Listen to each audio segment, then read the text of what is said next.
열왕기하 14장 이스라엘 지경을 회복하되라는 제목으로 말씀 전하겠습니다. 본문에서 시대적 배경을 살펴봅니다. 어떠하느냐? 사회가 어지럽습니다. 나라가 분열되어지게 되는데 남유다 그리고 북이스라엘로 나누게 됩니다. 그리고 그들은 서로 간에 동족이지만 싸우게 되고 서로 지쳐가게 됩니다. 이 모습을 주변 나라들이 돌아보게 되고 그리고 주변 나라들은 이것을 기회로 여기게 됩니다. 그래서 그들은 수시로 남과 북이스라엘을 압박하게 됩니다. 모압이고 암몬이고 그리고 에돔이 공격하게 되고 이처럼 상대할 적들이 많게 됩니다. 특별히 아람이 지배하게 됩니다. 아람은 그 시대의 경쟁자로서 전쟁은 지속되어지게 되고 도무지 전쟁은 그칠 줄을 모르게 됩니다. 그러자 북이스라엘의 영토는 서서히 줄어들게 되고 그리고 재정은 늘 부족하게 됩니다. 이러면 백성이 긴장하게 되고 또한 백성이 걱정으로 가득하게 됩니다. 이러한 중에 여로보암이 왕위에 오르고 북이스라엘을 다스리게 됩니다. 그가 과연 무엇을 할 것인가? 그나 우상을 섬깁니다. 이게 무슨 말인가? 그는 하나님을 인정하지 않았습니다. 그는 여기까지 인도하신 하나님을 강하게 부정하게 됩니다. 오히려 이것은 오랜 관례입니다. 초대 왕으로 시작하여서 금송아지 우상을 숭배하게 됩니다. 이처럼 그들은 우상이 익숙하게 되자 어느 순간부터는 문제의식이 사라지게 됩니다. 그리고 사람이 우상을 숭배하지만 그것이 죄악인 줄 모르고 따라가게 됩니다. 이처럼 사람이 죄악에 중독되어지게 됩니다.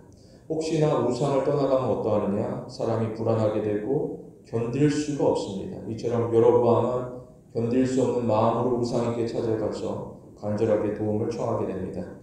살펴보면 중독이라는 것은 종류가 다양합니다. 술이고 도박이고 또 마약일 수 있습니다. 어떠하느냐? 그 결과는 참혹한데 개인은 망가지게 되고 공동체는 무너지게 됩니다. 그럼에도 사람은 죄의 결과에 대하여서 외면합니다. 오히려 사람은 죄악에 대하여서 마음이 빼앗기게 되고 또한 죄악의 일상을 내주며 자신의 삶에 대하여서 조종을 당하게 됩니다. 신자는 하나님을 의지합니다. 하나님께서 세상을 다스리시고 또한 시대를 이끌어 가시게 됩니다. 이것은 사실이 되어지게 됩니다. 그러나 사람들은 사실을 부인하게 되고 오히려 사실을 자기 식대로 왜곡하게 됩니다. 이처럼 사람들은 진리에 대해서 관심이 없습니다. 오히려 사람들은 하나님과의 갈등을 조장하면서 오히려 하나님을 농락하고자 합니다. 그러나 여전히 하나님이 만물을 통치하시게 됩니다. 이것이 신자에게 있어서는 소망이 되어지게 됩니다. 우리는 악한 세상으로 말미암아 절망하지 않습니다. 오히려 우리는 악한 세상 가운데 속에서도 선하신 하나님을 끊임없이 갈망하게 됩니다. 하나님이 어떠하느냐? 하나님은 이색하지 아니하고 오히려 자비로우시게 됩니다. 마태복음에 보면 하나님은 그 해를 악인에게 선인에게 비추시며 비를 의로운 자와 불의한 자에게 내려주신다라고 알리고 있습니다. 본문 당시에 과연 무슨 일이 일어나느냐? 저 멀리 아수르가 일어나게 됩니다. 아수르는 제국이 되고 싶습니다. 그래서 그들은 의도적으로 전쟁을 일으켰고 또한 확대하게 됩니다. 그러자 주변 나라가 아수르에 대하여서 신경을 쓰게 됩니다. 더 이상 북이스라엘에 대하여서 관심을 기울일 수가 없습니다. 그러자 북이스라엘에는 여유가 생기게 되고 이를 여로보암은 기회로 여겨서 나라를 다시금 정비하게 됩니다. 무엇하느냐? 재정을 확보하게 되고 군대를 강화시키게 됩니다. 그러자 점차 나라가 안정되어지게 됩니다. 그러한 중에 여로보암은 정작 해야 되는 가장 중요한 일을 하지 않게 됩니다. 바로 그는 하나님을 섬기지 아니하고 여전히 비교하게 됩니다. 우리는 이 땅에서 하나님의 백성으로 부르심을 받았습니다. 우리가 이 땅에서 세 가지 질문과 마주하게 됩니다. 무엇인가? 나는 누구인가? 그리고 나는 무엇을 위하여 살아가고 있는가? 그리고 나는 무엇의 지배를 받고 있는가입니다. 이에 대해서 저마다 사람들은 세상의 지식이나 경험으로 대답할 것이나 우리는 성경과 신앙으로 대답하게 됩니다. 이로써 우리는 죄악의 사슬을 끊어버리게 됩니다. 그리고 우리는 하나님이 친히 다스리는 일상을 살아가게 됩니다. 우리는 세상을 주목하지 아니하고 오히려 거룩하신 하나님을 바라보게 됩니다. 우리가 바라보는 것이 곧 현실이 되어지게 됩니다. 믿음이란 무엇인가? 믿음은 바라는 것들의 실상이고 보이지 않는 것들의 증거가 되어지게 됩니다. 우리는 시선을 강요하는 세상에 굴복하지 않습니다. 예수님의 세 가지 시험을 보면 대적은 금은보화를 보내면서 우리의 발에 족쇄를 채우고자 하게 됩니다. 꼼짝하지 못하도록 오히려 금은보화로서 우리를 묶어두려고 하게 됩니다. 그럴수록 우리는 내가 보려고 하는 것보다 오히려 하나님이 보여주시고자 하는 것에 대하여서 관심을 기울여야 될 것입니다. 이로써 우리는 죄의 유혹에 속지 아니하게 됩니다. 유의할 것은 우리는 타락한 세상 속에서 소외된 존재로서 살아가고 있습니다. 그러나 하나님께서는 우리의 모든 필요를 채우시게 됩니다. 특별히 하나님께서는 다양한 방법과 도구를 사용하여서 우리의 필요를 가장 완벽하게 채우시게 됩니다. 따라서 우리는 우리의 삶의 주관자 되시는 하나님을 높일 의무를 가지게 됩니다. 우리는 나의 부족함에도 불구하고 언제나 긍휼히 여기시는 하나님의 신실하신 사랑에 감사해야 될 것입니다. 본문에서 두 가지로 봅니다. 첫째로 신자는 하나님에게 인정을 받습니다. 본문에서는 어려운 시대 가운데 속에서 여로보암이 하는 일을 자세하게 설명하고 있습니다. 무엇인가? 여로보암이 하는 일을 백성이 보고 있고 또한 백성이 평가하게 됩니다. 그들이 뭐라고 하느냐? 백성들은 하나같이 여로보암을 칭찬하게 됩니다. 그의 통치 기간은 41년입니다. 그 긴 세월 가운데 때로는 사람이 힘들고 또 때로는 사람이 쉴 수도 있습니다. 그러나 여로보암은 부지런하여서 그에게 주어진 임기 가운데 끝까지 최선을 다하게 됩니다. 그리고 때로는 사람이 오만합니다. 사람은 자신이 이룬 것 가운데 자랑하고 싶습니다. 오히려 자기를 자랑하기 위해서 사람은 수고를 아끼지 아니하게 됩니다. 그리고 이를 통하여서 자신의 기념비를 높이고자 하게 됩니다. 예를 들어 바벨탑을 보면 어떠하느냐? 사람들이 그 탑을 쌓기 위하여서 고생하게 됩니다. 탑을 쌓지 않는다라고 하면 그들은 분명 편안한 나라를 보낼 것입니다. 그러나 그들은 땀을 흘리며 수고합니다. 그 이유가 무엇인가? 단지 그들은 자기 이름을 알리고자 하게 됩니다. 그래서 누가 요청하거나 권하지도 않았는데 함께 모여서 바벨탑을 쌓아가게 됩니다. 어느 정도냐? 사람이 하늘까지 탑을 쌓고자 합니다. 이것은 분명 고생길입니다. 그러나 사람들은 자기 이름을 알릴 생각이 힘들 줄을 모르게 됩니다. 오히려 사람들은 신이 나서 자기 노력을 통하여서 하늘에까지 올라가고자 하게 됩니다. 신자는 자신을 주장하지 않습니다. 오히려 신자는 하나님을 증거함으로 하나님을 기쁘시게 합니다. 그런데 사람이 하나님을 기쁘시게 하는 일에 대해서는 나태합니다. 자신을 기쁘게 하는 일에 대해서는 열심을 다하나 하나님을 기쁘게 하는 일에 대해서는 외면하게 됩니다. 이러한 것은 마치 나무 늘보와도 같습니다. 나무 늘보가 하는 일은 그저 나무 위에 축 늘어지는 것입니다. 그러면서 나무 늘보는 주변에서 무슨 일이 일어나든지 상관하지 않습니다. 오히려 나무 늘보는 자기만 평안하면 그만이라는 시간으로 대응하게 됩니다. 여로보암이 분명 나라를 위한다라고 하지만 사실 여로보암은 나라보다는 자신을 위하게 됩니다. 그래서 무엇하느냐? 두 가지입니다. 먼저로서 정치적 활동입니다. 내부 분열을 장제하고 그리고 아람과의 관계를 풀어가게 됩니다. 이로써 자신이 소유한 왕권을 강화하게 됩니다. 그리고 지방 통치 체제를 재정비하고 군사 조직을 효율적으로 관리하고 중앙 집권적 통치를 유지하게 됩니다.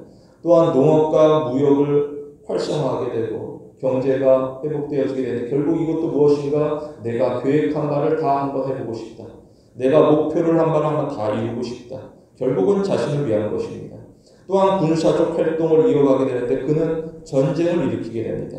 그동안의 전쟁을 통하여서 영토를 빼앗겼으나 이제는 전쟁을 통하여서 주변 나라에 빼앗긴 영토를 되찾겠다. 어느 정도냐? 영토가 솔로몬의 시대만큼 회복되어지게 됩니다. 그래서 성경에 이 사실을 중요하게 여기게 되는데 북쪽 경계로는 하마더기, 남쪽 경계로는 아라바 바다라고 기록되어지게 됩니다. 이를 통하여서 내가 가장 이 세상에서 위대한 왕이라고 설명하고자 합니다. 아무 말 하지 아니하도 사람들이 다 받아들일 것이다. 결국 자신을 위하여서 일합니다.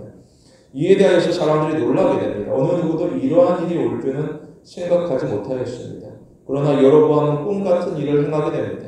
그러자 백성들은 즐거워하게 되고 더 이상 생계에 대하여서 그리고 나라의 앞날에 대하여서 걱정하지 아니하게 됩니다. 오히려 그들은 앞으로 이어질 변화에 대하여서 더 큰 기대를 가지게 됩니다. 이처럼 여로보암은 밤낮으로 수고하여서 북이스라엘을 솔로몬 이후로 가장 부강한 국가로 발전시키게 됩니다. 과연 이에 대하여서 하나님께서는 뭐라고 하실까? 하나님께서는 의외로 여로보암을 칭찬하지 않았습니다. 오히려 하나님은 여로보암이 악하다라고 표현합니다. 백성들은 하나님의 평가가 이해가 되지 않습니다. 백성들이 보기에 여로보암은 힘을 다하였고 이만한 인물이 없습니다. 역대 왕들을 돌아보게 되면 그들은 욕심이 가득하여서 시간이 어느 정도 지나가면 그때부터는 자신의 욕심을 채우고자 바꾸게 됩니다. 그러나 여로보암은 자신의 욕심을 채우지 아니하고 나라를 사랑하며 나라를 부강하게 만듭니다. 그래서 여로보암은 여러 가지 어려운 가운데 속에서도 무너지지 아니하고 오히려 도전하며 마침내 어지러운 국제 정세 속에서 보상을 얻어내게 됩니다. 그러자 모든 사람들이 이방의 위협부터 벗어나서 평화를 누리게 됩니다. 이러한 일들을 오래전부터 백성이 갈망하였고 또한 요나 또한 갈망하게 됩니다. 마침내 국가의 위상에 올라가게 되고 백성들은 어느 나라에 가든지 우대를 받는 상황에 이르게 됩니다. 그러나 하나님께서 보시는 것은 사람과 같지 않습니다. 사무엘상에 보게 되면 하나님께서는 사람은 겉모습을 보거니와 나 여호와는 중심을 본다라고 이야기하십니다. 하나님께서 보실 때에 여로보암은 너무나도 게으릅니다. 모든 것은 다 하나님의 은혜입니다. 이미 하나님께서는 요나 선지자를 통하여서 약속하시게 됩니다. 뭐라고 하느냐? 하나님은 내가 이스라엘을 구원하겠다라고 이야기합니다. 그리고 하나님은 여로보암을 통하여서 그 약속을 지키시게 됩니다. 그렇다고 하면 여로보암은 하나님에게 감사해야 될 것입니다. 그러나 여로보암은 하나님에게 감사하지 아니하게 됩니다. 오히려 여로보암은 하나님이 주신 소명과 재정과 시간을 낭비하게 됩니다. 다시 말하여서 여로보암은 하나님을 위하여서 하나도 내어주지 않습니다. 오히려 여로보암은 그 작은 하나까지도 아까워하며 자신이 계획하는 바, 의도하는 바를 위하여서 사용만 합니다. 우리는 하나님이 보시기에 게으르지 않도록 주의합니다. 사람들은 게으른 사람을 보면 나태하다라고 지적합니다. 그러나 사실은 반대일 수 있습니다. 사람이 부지런합니다. 자기 지역에 충실하고 또한 성과를 나타내게 됩니다. 그런데 사람이 자신의 성과를 위하여서 오히려 영원한 생명을 찾고 구하고 두드리는 일에 있어서는 소홀히 할 수 있습니다. 이처럼 사람이 바쁜 삶이라고 하는 그 자장가에 취하여서 하나님을 떠나서 잠을 청하게 됩니다. 이 역시도 중독의 하나의 형태가 되어지게 됩니다. 오늘날에도 사람들은 개인의 승진이나 보상에 집중하여서 자기 중심으로 노동하게 됩니다. 그러나 하나님 안에서 노동이라는 것은 자신을 드러내는 도구가 아니라 오히려 하나님을 드러내며 하나님의 뜻을 실천하는 수단이 되어지게 됩니다. 우리는 생명을 살리는 사명자입니다. 특히 우리는 파트타임 신자가 아닙니다. 오히려 우리는 풀타임 신자로서 활동하게 됩니다. 다시 말해 우리는 주일에만 하나님을 섬기는 것이 아닙니다. 오히려 우리는 주일을 넘어서 매일의 일상 속에서 하나님을 섬기게 됩니다. 이처럼 우리는 내가 말하는 시간 그리고 내가 원하는 일에만 열을 내지 않습니다. 오히려 우리는 하나님이 바라는 시간 그리고 하나님이 원하는 일에 힘을 다하게 됩니다.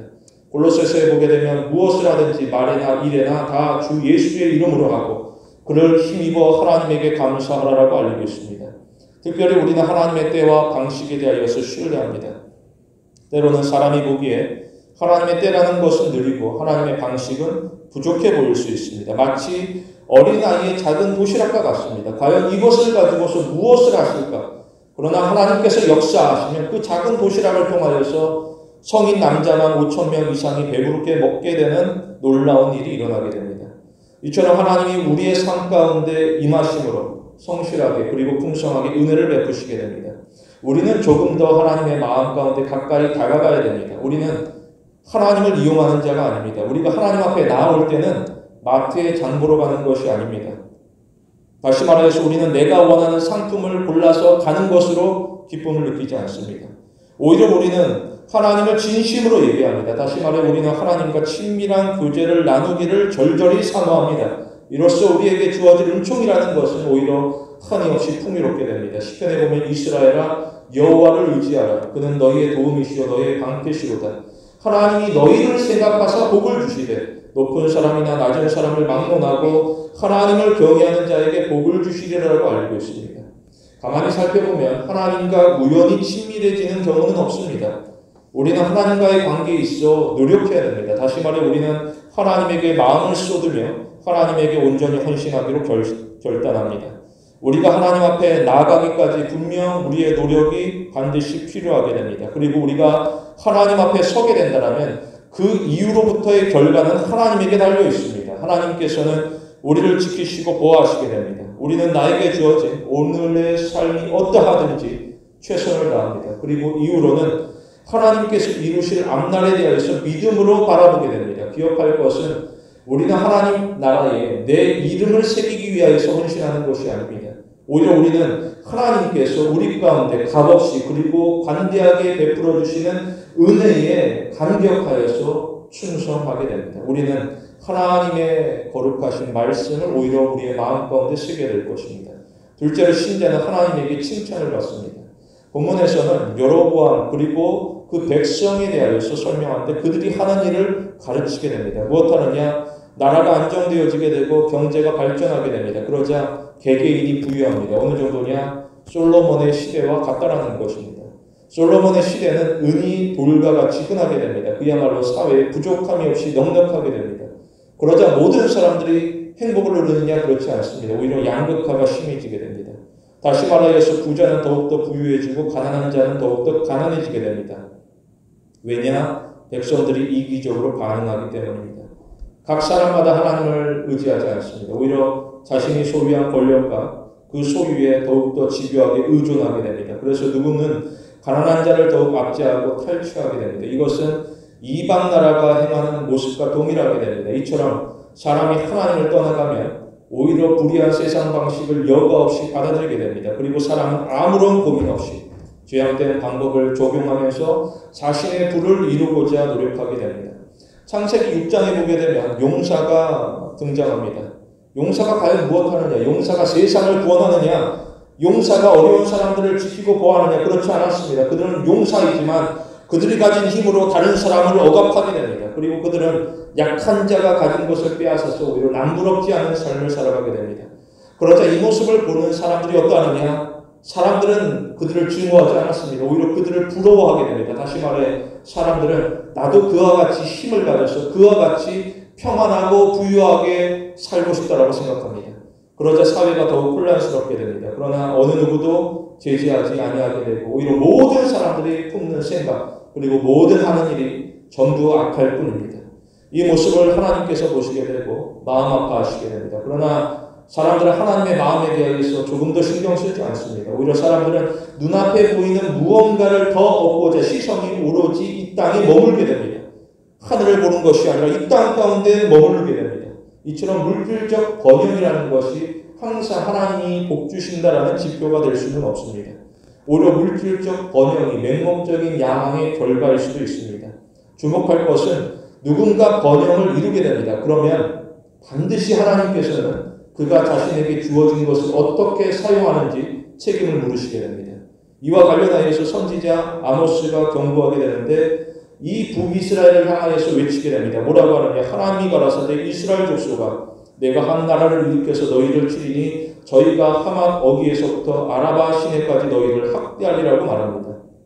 그들이 자랑하는 영토, 그들이 누린 부유함, 우리를 한번 바라봐라. 그러나 그들의 죄악이 북이스라엘 전체로 퍼져나가게 되고 오히려 하나님께서는 이방 군대를 통하여서 그 나라 전체를 징계할 것을 이야기하시게 됩니다.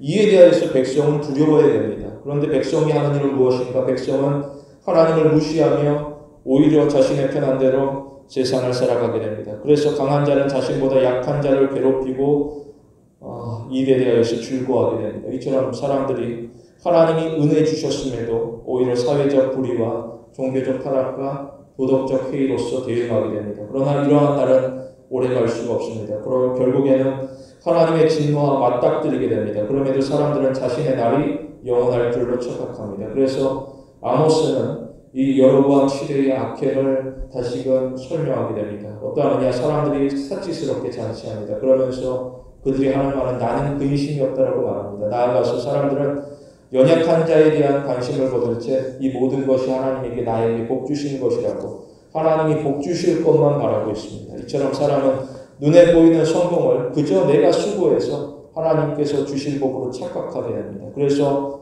눈에 보이는 번영과 하나님이 보시기에 합당한 삶이라는 것은 항상 일치하지는 않습니다.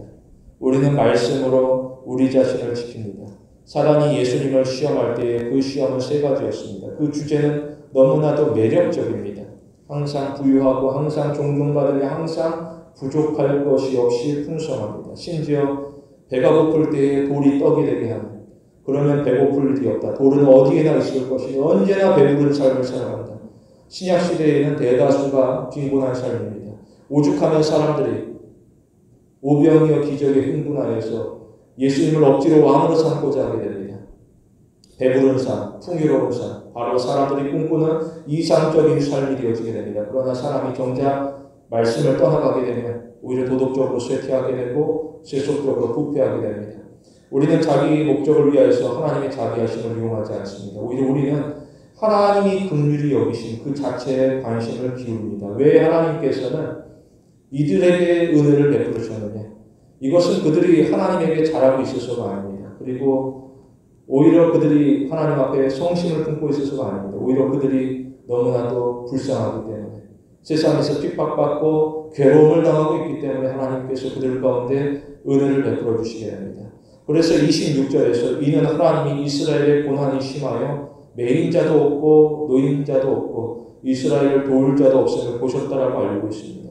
그들의 고통을 보실 때에 비록 그들이 악하다라고 하지만 하나님께서 건드릴 수가 없습니다. 그래서 하나님께서는 우상을 섬긴다라고 하는 저 완악한 여로보암의 손을 통해서라도 이스라엘을 괴로움에서 건지고자 하게 됩니다.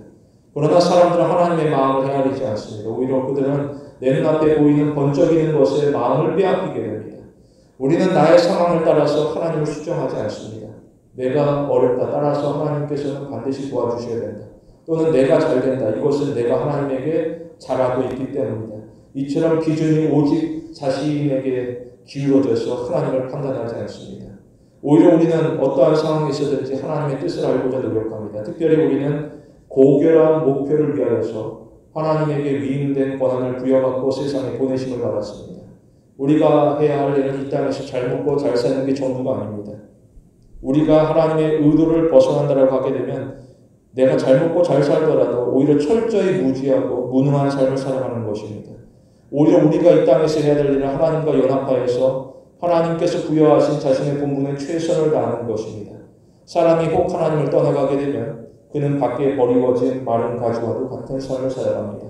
요한복음에 사람이 내 안에 거하지 아니하면 가지처럼 밖에 버려져 마른다라고 예수님께서 이야기하시게 됩니다. 어떠하느냐? 풍성한 감람나무 가지를 할지라도 그리고 맛있어 보이는 사과나무 가지를 할지라도 그저 불쏘시개로 던져질 뿐입니다. 이처럼 하나님을 떠난 자는 암울한 날을 맞이하게 됩니다. 우리는 적당히가 아니라 열심을 품고서 하나님을 섬깁니다. 로마서에 보게 되면 주를 섬길 때에 열심을 품고 섬기라라고 강조하고 있습니다. 우리는 하나님의 은혜로 구원을 받았습니다. 다시 말해 우리는 나의 모든 행위와 상관없이 하나님의 은혜로만 구원을 얻게 됩니다. 따라서 우리는 하나님의 은혜에 보답하고자 하는 열망을 느끼게 됩니다. 우리는 나를 부르시고 택하신 그 위대하신 하나님, 더욱 열심히 섬기고자 하는 갈망을 가지게 됩니다. 우리는 세상에 속한 자가 아닙니다. 오히려 우리는 창세전부터 우리를 예비하신, 우리를 예정하신 하나님에게 속한 자로서 살아가게 됩니다. 창조 이후로 돌아보면 하나님께서는 우리를 만나기 위하여서 오랜 시간을 기다리시게 됩니다. 우리는 하나님의 기대를 실망시키지 않습니다. 그리고 우리는 하나님의 마음을 아프게 하지 않습니다. 오히려 우리는 전심으로 하나님을 찬양하며 사랑과 선행으로 하나님을 높이는 일을 행합니다. 이를 위하여서 우리는 하나님의 말씀을 가까이 하게 되고 또한 복음에 대한 이해를 끊임없이 개혁해 나아가게 됩니다. 우리는 세상 문화에 의하여서 복음에 대한 우리의 이해가 왜곡되지 않도록 조심합니다. 우리는 여전히 은혜의 종이고 또한 복음의 종이고 또한 하나님의 말씀이 살아 숨쉬는 종으로서 살아갑니다. 우리는 하나님을 섬기는 일에 때로는 고통이 따른다라고 할지라도 자기 연민에 빠지지 않도록 주의합니다. 오히려 우리는 하나님의 말씀, 의를 위하여 핍박을 받는 자는 복이 있나니 저희 천국이 저희의 것이라는 그 귀하신 약속을 사모함으로 우리가 순종합니다. 우리 모두 세상에 물들지 아니하고 오로지 믿음의 길로 나아가는 성도가 되길 원합니다. 여로보암 이후로 어떠하느냐 사람들은 여전히 희망을 노래합니다. 그러나 이후로 그들이 마주하는 현실은 너무나도 다르게 됩니다. 나라는 급격히 쇠퇴하고 결국에는 아수르에 의하여서 멸망을 당하게 됩니다. 이처럼 사람이 예상하지만 삶이 그대로 진행되지 않습니다. 따라서 신자는 자신의 생각이나 주변 상황을 따라서 좌우되지 않습니다. 그럼에도 누군가는 사정이 어려워서 불만이 가득하게 되고 도대체 하나님께서는 지금 무엇을 하고 있느냐 불평하게 됩니다. 그래서 그는 하나님을 떠나가게 됩니다. 그리고 누군가는 하는 일마다 잘 되게 되니까 오히려 하나님을 섬기는 그 시간, 그 모든 것이 대단한 손해와 같이 여겨지게 됩니다. 그래서 더 이상 나는 하나님을 섬길 이유나 필요가 없다. 오히려 그 역시도 하나님을 떠나갑니다. 이처럼 사람은 언제나 하나님을 떠나서 도망갈 궁리만 합니다. 심지어 에덴 동산에서도 어떠하느냐? 아담과 하와는 모든 좋은 것을 베풀어 주신 하나님에게 감사하기보다 오히려 불편하게 여기게 됩니다. 그들은 하나님의 보호하심에 대하여서 하나님께서 나를 24시간 감시하고 계시다라고 여기면서 오히려 나무 뒤에 숨어서 하나님으로부터 떠난 에덴 동산의 유익을 누리고자 하게 됩니다. 이에 대해서 하나님께서 어떠하시느냐? 하나님께서는 한결같으셨고 또한 신자에게 먼저 다가가시며 진정으로 사랑하시게 됩니다. 그래서 하나님께서는 신자가 어려우면 다양한 방식으로 도와주시고 또한 신자가 잘 되면 하나님께서는 다양한 방법으로 올바로 세워주고자 힘을 다하게 됩니다. 우리는 내가 무엇을 얻을까에 집착하지 않습니다. 오히려 우리는 내가 소명 앞에서 어떠한 사람이 될 것인가에 대해서 생각하게 됩니다. 내가 무엇을 얻을까가 아니라 내가 하나님 앞에서 어떠한 사람이 될 것인가. 신자마다 고유한 역할이 있습니다. 다시 말해 신자마다 주어지는 달란트가 다르게 됩니다. 우리는 하나님에게서 받기만 하지 않습니다. 오히려 우리는 하나님에게 드릴 수 있기를 간구합니다. 그런데 사람이 손해에 민감합니다. 그래서 사람은 손해를 회피하고 이득만을 쫓아갑니다. 이를 위하여서 사람은 때때로 부정한 방법도 서슴지 아니하고 활용하게 됩니다. 그러나 이 모든 것을 하나님께서 보고 계십니다. 오히려 우리는 신앙으로 도전하게 됩니다. 우리가 세 가지를 행하는데 무엇하느냐? 우리는 거짓 가르침을 피합니다. 그리고 우리는 무한 성경을 받아들입니다. 그리고 우리는 순전한 인격을 갖춥니다. 여기서 인격이 중요합니다. 우리는 성공보다 인격을 더 가치 있게 여겨야 될 것입니다. 나의 성공이라는 것은 사람들의 기억에서 쉽게 잊혀지게 됩니다. 그러나 나의 인격이라는 것은 사람들의 기억에서 결코 잊혀지지 아니하게 됩니다. 특별히 우리는 거룩을 추구하는 자들입니다. 그렇다고 하면 우리는 읽는 것보다 훨씬 더 중요한 명예를 얻게 될 것입니다. 우리는 사람을 향한 정직한 마음과 하나님을 향한 일관된 복종으로서 우리가 추구하는 궁극적인 목표를 드러내게 됩니다. 다시 말해 우리는 나의 지위, 나의 신분, 나의 경제적 위신을 위하여서 살아가는 자가 아닙니다. 오히려 우리는 그리스도인에게 부여된 가장 고귀한 명예를 지키고자 살아가는 자들입니다. 잠언에 보게 되면 많은 재물보다 명예를 택할 것이라고 알고 있습니다. 한 예로서 다니엘을 돌아보면 어떠하느냐? 다니엘은 뜻을 정하였습니다. 그렇다고 해서 그에게서 무슨 일이, 놀라운 일이 금방 일어나느냐? 그렇지 않았습니다. 그때부터 오히려 고민이 시작되어지게 됩니다. 그 주제는 바로 음식입니다. 그것도 가장 좋은 음식. 왕이 내리는 가장 좋은 음식으로 말미암아서 다니엘은 갈등하게 됩니다. 세상에서는 먹고 마시는 것에 이끌려서 오히려 자신들의 욕심을 따라서 예수님을 왕으로 세우고자 하지만 언제든지 내칠 수 있는 자들, 십자가 앞에서 외면하는 자들로 비추어지게 됩니다. 그러나 다니엘은 왕이 내리는 그 가장 좋은 음식에 취하지 아니하고 그 음식으로 말미암아 갈등하게 되는데 무엇하느냐? 다니엘은 왕이 내리는 가장 좋은 음식이 아니라 오히려 하나님께서 주시는 일용한 양식에 오히려 자신의 앞날을 맡기고자 하게 됩니다. 이방 사람들이 바라봤을 때 그보다 미련한 사람들이 없습니다. 지금 경쟁 중에 있고 이 시험에서 이 경쟁에서 떨어지게 되면 그는 전쟁 포로로서 굶게 될 것이고 또 나아가 힘겨운 노동 가운데 시달리게 됩니다. 그러나 다니엘은 그가 맞이할 결과가 어떠하든지 오히려 하나님 백성으로서의 명예를 지키고자 하게 됩니다. 이처럼 우리는 성경의 약속에 대하여서 구경만 하지 않습니다. 오히려 우리는 말씀에 순종함으로써 하나님의 긍휼을 경험하게 됩니다. 이에 대하여서 우리는 논쟁으로 시간을 허비하지 않습니다. 오히려 우리는 어려운 상황 속에서도 진리에 순종하며 전파합니다. 다시 말해 우리는 나를 위하여서 뜻을 정하는 것이 아니라 하나님을 위하여서 뜻을 정합니다. 그러면 하나님께서 기뻐하시고 이로써 우리는 만족하게 됩니다. 우리는 내가 무언가를 더 얻지 못하였다라고 하소연하지 않습니다. 오히려 우리는 내 손에 쥐어진 작은 열매가 아니라 하나님이 허락하실 30배, 60배, 100배의 결실을 사모합니다. 우리는 신앙을 따라서 단순하게 살아갑니다. 이게 무슨 말인가? 우리는 본질에 집중합니다. 그리고 우리는 본질과 무관한 삶의 영역을 하나씩 제거합니다. 이로써 우리는 우리 안에 신앙을 나타낼 것이고 또 나아가 우리와 함께 하시는 거룩하신 하나님을 드러내게 됩니다. 우리가 진정 바라는 것은 생존이라고 하는 그 좁은 경계가 아닙니다. 그리고 세상이 정의하는 협소한 행복의 범위가 아닙니다. 오히려 우리는 자기 만족을 내려놓고 오히려 더 높고 더 위대하신 더 거룩하신 하나님의 뜻에 기쁘게 참여합니다. 해바라기를 보면 해바라기는 태양을 따라서 움직입니다. 해바라기는 주위에서 무슨 일이 일어나든지 오직 태양을 따라서 움직이게 됩니다. 우리는 태양보다 눈부신 하나님의 영광에 이끌림을 받게 됩니다. 우리 모두 먹든지 마시든지 무엇을 하든지 하나님의 영광을 위하는 성도가 되길 원합니다. 말씀을 맺겠습니다. 여로보암은 41년을 통치하게 됩니다. 매우 긴 시간이었고, 그리고 여로보암은 그 시간들 가운데 솔로몬 이후로 가장 부강한 나라를 건설하였으니 그야말로 눈부신 업적을 세우게 됩니다.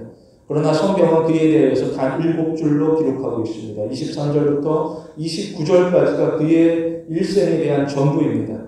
이것은 하나님의 관심이 어디에 집중되어 있는지를 보여주고 있습니다. 만약 우리가 이 땅에서 성공하고 권력을 가지고 가장 높은 자리에 앉았다. 그렇다라고 하면 사람들은 그가 과연 무엇을 가지고 있는가에 관심을 기울일 것입니다. 그러나 하나님께서는 그가 무엇을 가졌는가에 대해서는 관심이 없습니다. 오히려 하나님은 그가 어떠한 사람인가에 관심을 기울이게 됩니다. 따라서 우리는 말씀으로 우리의 삶, 나아가 우리의 인격을 다듬어가고 변화시키게 됩니다. 이것이 바로 곧 성화를 의미하고 있습니다. 우리는 신앙 여정에서 매일 제자리에 맴돌지 않습니다. 우리가 머무는 현실에 아무런 영향력을 미치지 못하는 믿음이라 한다면 그것은 착각이고 망상이고 오해에 가깝습니다. 오히려 우리는 말씀이 가르치는 바 하나님이 정하신 목적지를 향하여서 강인한 믿음으로 발걸음을 옮기게 됩니다. 이처럼 우리는 하나님의 약속을 신뢰하며 우리의 삶 그리고 우리의 인격의 변화를 시도합니다. 유의할 것은 이 세상에서 완벽한 사람은 없다라는 것입니다. 따라서 우리는 다른 사람을 보면서 비난하거나 자신을 보면서 자책하지 않습니다. 오히려 우리는 거룩하신 하나님을 더욱더 열망하게 되고 하나님의 인도를 따라서 내 앞에 어떠한 상황이 놓이든지 그저 묵묵하게 따라가게 됩니다. 성도 여러분, 하나님이 우리의 중심을 아시고서 기뻐하시는 귀한 신앙의 성도가 되기를 원합니다.